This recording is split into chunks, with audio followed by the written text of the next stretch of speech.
Hello ವೀಕ್ಷಕರೇ, ತಮ್ಮೆಲ್ಲರಿಗೂ Shri recipes ಇನ್ ಕನ್ನಡ ಚಾನಲ್ಗೆ ಸ್ವಾಗತ. ಇವತ್ತು ಈ ವಿಡಿಯೋ ಮೂಲಕ ತಮ್ಮೆಲ್ಲರಿಗೂ ಆಲೂ ಕರಿನ ಯಾವ ರೀತಿ ಮಾಡುವುದು ಅಂತ ತೋರಿಸ್ಕೊಡ್ತಾ ಇದ್ದೀವಿ. ಹಾಗಿದ್ರೆ ಬನ್ನಿ ಈ ರೆಸಿಪಿನ ಯಾವ ರೀತಿ ಮಾಡುವುದು ಅಂತ ನೋಡೋಣ. ಮೊದಲಿಗೆ ಒಂದು ಪ್ಯಾನ್ನ ಬಿಸಿ ಮಾಡಿಕೊಂಡು ಎಣ್ಣೆನ ಹಾಕುತ್ತಾ ಇದ್ದೀವಿ. ಎಣ್ಣೆ ಬಿಸಿಯಾದ ನಂತರ ಈರುಳ್ಳಿನ ಹಾಕೊಳ್ಳೋಣ. ಈಗ ಇದನ್ನು ಲೋ ಫ್ಲೇಮಲ್ಲಿ ಚೆನ್ನಾಗಿ ಫ್ರೈ ಮಾಡ್ಕೊಳ್ಳಿ.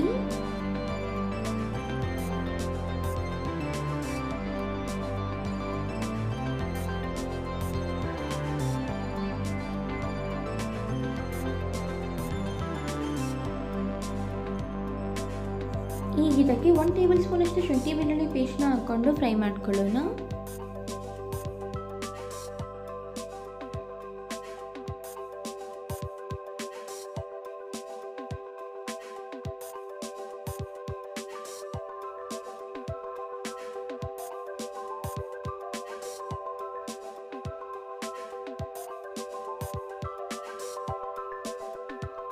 ಈಗ ಇದಕ್ಕೆ ಕಟ್ ಮಾಡಿದಂತಹ ಟೊಮ್ಯಾಟೋನ ಹಾಕೊಳ್ಳೋಣ.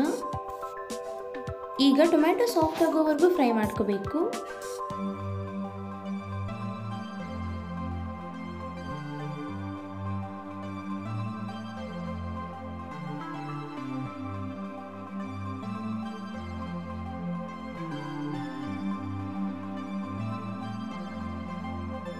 ಈಗ ಇದಕ್ಕೆ ಸ್ವಲ್ಪ ಅರಿಶಿನ ಹಾಕೊಳ್ಳೋಣ.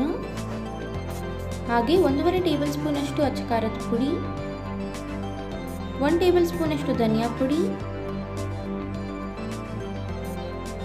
ಅರ್ಧ ಟೇಬಲ್ ಸ್ಪೂನ್ ಅಷ್ಟು ಜೀರಿಗೆ ಪುಡಿ,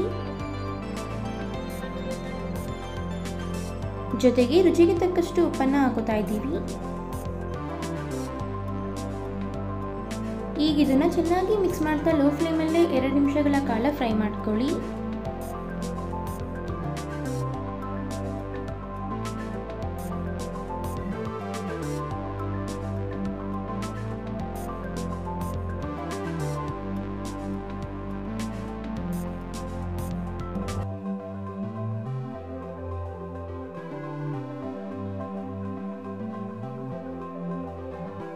ನಾವಿಲ್ಲಿ ಆಲೂಗಡ್ಡೆನ ಬೇಯಿಸಿ ಸ್ಮ್ಯಾಶ್ ಮಾಡಿ ಇಟ್ಕೊಂಡಿದ್ದೀವಿ. ಈಗ ಇದನ್ನ ಪ್ಯಾನ್ಗೆ ಸೇರಿಸ್ಕೊಳ್ಳೋಣ. ಈಗ ಇದನ್ನ ಚೆನ್ನಾಗಿ ಮಿಕ್ಸ್ ಮಾಡ್ಕೊಳ್ಳಿ.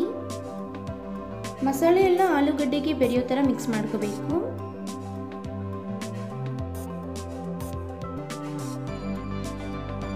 ಈಗ ನಿಮಗೆ ಯಾವುದಕ್ಕೆ ಬೇಕೋ ಅದಕ್ಕೆ ನೀರನ್ನ ಸೇರಿಸ್ಕೊಳ್ಳಿ. ನೀರನ್ನ ಸೇರಿಸಾದ ನಂತರ ಚೆನ್ನಾಗಿ ಮಿಕ್ಸ್ ಮಾಡ್ತಾ ಲೋ ಫ್ಲೇಮಲ್ಲಿ 5 ನಿಮಿಷಗಳ ಕಾಲ ಕುದಿಸ್ಕೊಳ್ಳಿ.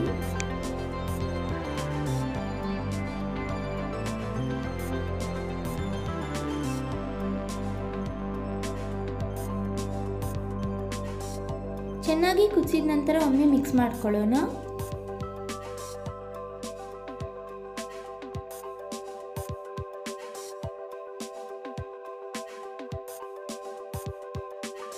ಈಗ ಇದಕ್ಕೆ ಅರ್ಧ ಟೇಬಲ್ ಸ್ಪೂನ್ ಅಷ್ಟು ಗರಂ ಮಸಾಲಾನ ಹಾಕೋತಾ ಇದ್ದೀವಿ.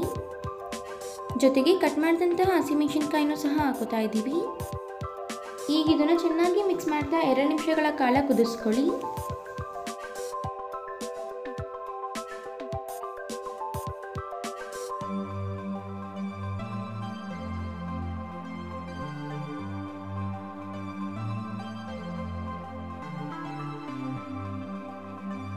ಈಗ ಮೇಲ್ಗಡೆ ಸ್ವಲ್ಪ ಕೊತ್ತಂಬರಿ ಸೊಪ್ಪನ್ನು ಹಾಕೊಂಡು ಮಿಕ್ಸ್ ಮಾಡ್ಕೊಳ್ಳೋಣ.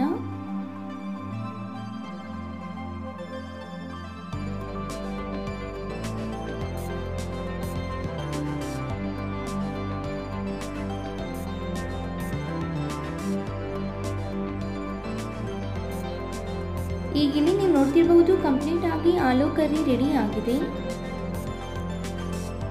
ನೋಡಿದ್ರಲ್ಲ ವೀಕ್ಷಕರೇ, ಚಪಾತಿ ಪೂರಿಗೆ ಪರ್ಫೆಕ್ಟ್ ಆದಂತಹ ಆಲೂ ಕರಿನ ಯಾವ ರೀತಿ ಮಾಡಬಹುದು ಅಂತ. ಹಾಗಿದ್ರೆ ಇವತ್ತು ನಾವು ಮಾಡಿ ತಿಳಿಸಿಕೊಟ್ಟಂತಹ ಈ ರೆಸಿಪಿ ತಮ್ಮೆಲ್ಲರಿಗೂ ಇಷ್ಟ ಆಗಿದೆ ಅಂತ ಅನ್ಕೊತೀನಿ. ಇಷ್ಟ ಆಗಿದ್ರೆ ಈ ವಿಡಿಯೋಗೊಂದು ಲೈಕ್ ಕೊಡಿ. ಹಾಗೆ ತಮ್ಮ ಅನಿಸಿಕೆ ಅಭಿಪ್ರಾಯಗಳನ್ನ ಕಮೆಂಟ್ ಬಾಕ್ಸಲ್ಲಿ ಕಮೆಂಟ್ ಮಾಡಿ. ಅಷ್ಟೇ ಅಲ್ಲ, ಈ ವಿಡಿಯೋನ ಮತ್ತೊಬ್ಬರಿಗೂ ಹೆಲ್ಪ್ ಆಗುವಾಗ ಶೇರ್ ಮಾಡಿ ಅಂತ ಕೇಳ್ಕೊತಾ ಇದ್ದೀನಿ. ಮತ್ತಷ್ಟು ಹೊಸ ರೆಸಿಪಿಗಳಿಗೋಸ್ಕರ ನಮ್ಮ ಚಾನಲ್ನ ಸಬ್ಸ್ಕ್ರೈಬ್ ಮಾಡೋದನ್ನ ಮರಿಬೇಡಿ. Thank you.